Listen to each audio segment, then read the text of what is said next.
Bismillahirrahmanirrahim. Assalamualaikum warahmatullahi wabarakatuh. Anak-anakku semuanya, jumpa lagi dengan Putri Agus yang mana kali ini akan menjelaskan isi kandungan Quran Surat Ali Imran ayat 190-191.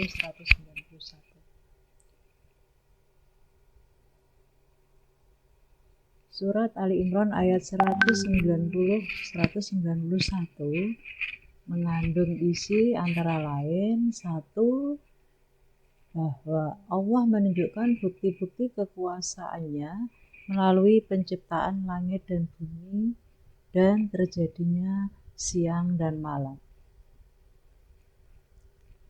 Yang kedua,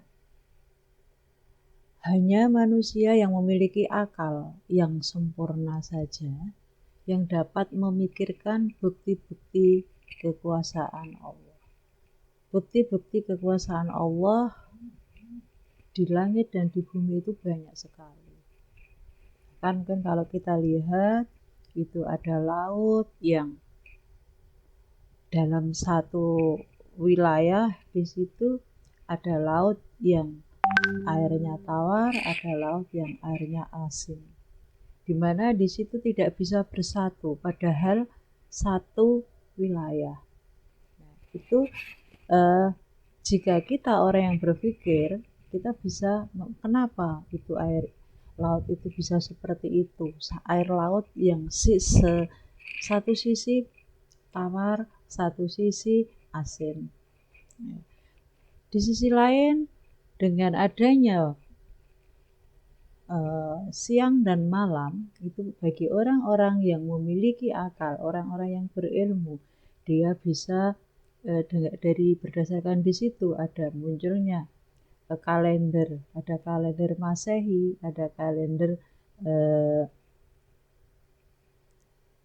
Qamariah yang berdasarkan bulan. Itu adalah ditetapkannya berdasarkan peredaran siang dan malam. Bagaimana di situ kita mengenal adanya ilmu perbintangan juga. Nah, itu yang bisa memikirkan di situ adalah orang-orang yang berakal. Allah membuktikan bahwa hanya manusia yang memiliki akal yang sempurna, sementara makhluk yang lain adalah tidak. Maka bagi kita sebagai wujud rasa syukur kita kepada Allah, kita gunakan akal kita ini semaksimal mungkin. Kita gunakan untuk berpikir hal-hal yang positif, hal-hal yang diridhai oleh Allah. Selanjutnya di dalam Quran surat Ali Imran ayat 191 itu di situ Allah menjelaskan ciri-ciri orang yang cerdas. Ciri-ciri orang yang cerdas menurut Quran surat Ali Imran ayat 191 adalah alladzina yadhkurunallaha qiyaman wa qu'udan wa 'ala junubihim, yaitu orang-orang yang selalu mengingat Allah kapanpun dan dimanapun dia berada. Jadi di dalam hati dan pikiran kita, Allah kita bawa kemanapun kita berada, kemanapun kita pergi. Saat kita berada di masjid, kita mengingat Allah dengan kita beribadah. Begitu keluar dari masjid, Allah tetap kita bawa, sehingga ketika kita keluar dari masjid, di situ ada sandal yang bagus, yang kita sangat menginginkan, dan ketika kita membawa pun tidak ada orang yang tahu. Nah, disitulah kita akan berbicara bahwa Allah akan mengikuti kita. Allah Maha melihat, sehingga kita tidak akan membawa sandal yang walaupun kita sangat menginginkan sandal itu. Ketika kita berada di pasar, ketika kita berdagang di pasar, kalau Allah kita bawa ke pasar, maka kita akan berjualan dengan jujur, tidak akan mengurangi timbangan, tidak akan menutup dagangan yang buruk, sehingga orang yang mau membeli tidak melihat, tidak akan berkata dusta kepada pembeli. Itu sebagai bukti bahwa Allah kita bawa ke pasar. Ketika kita sedang berada di dalam ruangan yang sepi, mungkin ketika kalian berada di ruang kelas, kalian saat itu sedang tidak memiliki uang sama sekali, sementara kalian membutuhkan uang. Orang tua kalian sakit misalnya, dan kalian lihat di situ ada dompet, yang mana di situ uangnya banyak. Kalau kalian tidak menghadirkan Allah di situ, maka kalian akan mengambil uang itu.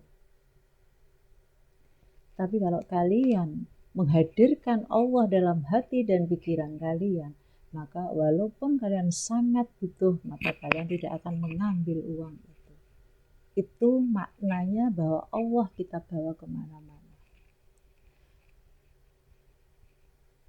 Selanjutnya adalah wa yatafakkaruna fi khalqis samawati wal ardh. Selalu merenungkan, selalu memikirkan hasil ciptaan Allah yang ada di langit dan di bumi.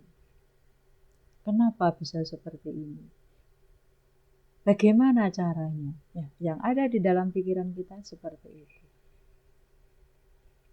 Nah, di sekeliling kita banyak kejadian-kejadian yang mungkin butuh sekali dengan pemikiran kita.